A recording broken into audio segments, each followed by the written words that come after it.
আসসালামু আলাইকুম ওয়া রাহমাতুল্লাহি ওয়া বারাকাতুহু। সকলে কেমন আছেন? আশা করি সকলে সুস্থ এবং ভালো আছেন। আমিও আল্লাহর রহমতে আপনাদের দোয়ার বদৌলতে সুস্থ এবং ভালো আছি।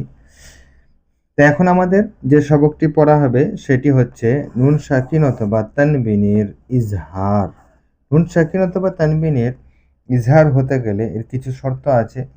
সেই শর্তটি হচ্ছে নুন সাকিন অথবা তানবিনের পর হরফের হালকির ৬টি অক্ষর, হরফের হালকির ৬টি অক্ষর, যেমন হামজা, হা, আইন, হা, গইন, খ।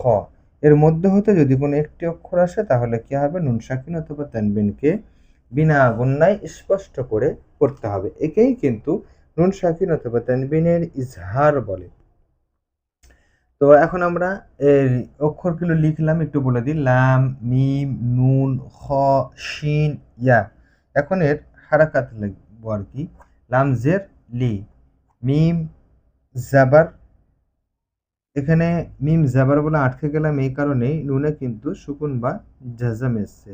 তাহলে মিম নুন জাবার মান, লিমান। খ এসছে, তারপরে খ জাবার খ, লিমান খ, লিমান খ। শিন জের শি, লিমান খসি। ইয়া জাবার ইয়া, লিমান খসিয়া, লিমান খসিয়া। এখন আমরা বানান করে কিভাবে রিডিং এর দিকে আগাবো এটা আমাদের আগে শিখতে হবে, তারপরে রিডিং শিখতে হবে। লাম জের লি, মিম নুন জাবার লিমান, মিম নুন জাবার মান, লিমান। লাম জের লি, মিম নুন জাবার মান, লিমান। খ জাবার খ, লিমান খ, লিমান খ।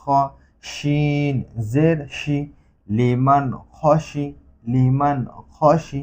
ইয়া জাবার ইয়া, লিমান খসিয়া, লিমান খসিয়া, লিমান খসিয়া।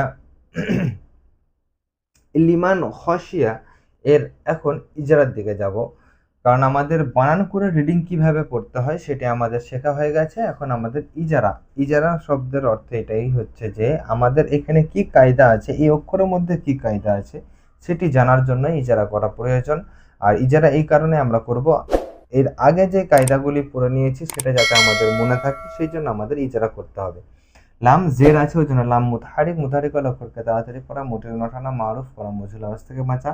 মিম জাবার আছে, মিম মুতাহারিক, মুতাহারিক ওয়ালা অক্ষরকে তাড়াতাড়ি পড়া, মোটের নঠানা, মারুফ করা, মজুল আওয়াজ থেকে বাঁচা। নুন সাকিন আছে, নুন সাকিন আসলেই কিন্তু নুন সাকিনের পরে কি অক্ষর এসছে সেটি আমাদের লক্ষ্য রাখতে হবে। যেখানে নুন সাকিনের পরে খ এসছে তাহলে এটি হবে নুন সাকিন অথবা তানবিনের ইজহার। ইজহার মানে হচ্ছে পরিষ্কারভাবে পড়া, পরিষ্কারভাবে পড়া, তারই মানে হচ্ছে ইজহার। তো নুন সাকিনের পরে খ এসছে বলে নুন সাকিনকে বিনা গুণনায় স্পষ্ট করে পড়তে হবে, একেই কিন্তু নুন সাকিনের ইজহার বলে। খ হরফে মুস্তাআলিয়া সর্বদা কিন্তু পুর হয়, খ হরফে মুস্তাআলিয়া সর্বদা পুর হয়। শিন, শিন হবে মুতাহারিক, মুতাহারিক ওয়ালা অক্ষরকে তাড়াতাড়ি পড়া, মোটের না টানা, মারুফ করা, মজুল আওয়াজ থেকে বাঁচা। ইয়া জাবার আছে, ইয়া মুতাহারিক হবে, মুতাহারিক ওয়ালা অক্ষরকে তাড়াতাড়ি পড়া, মোটের না টানা, মারুফ করা, মজুল আওয়াজ থেকে বাঁচা।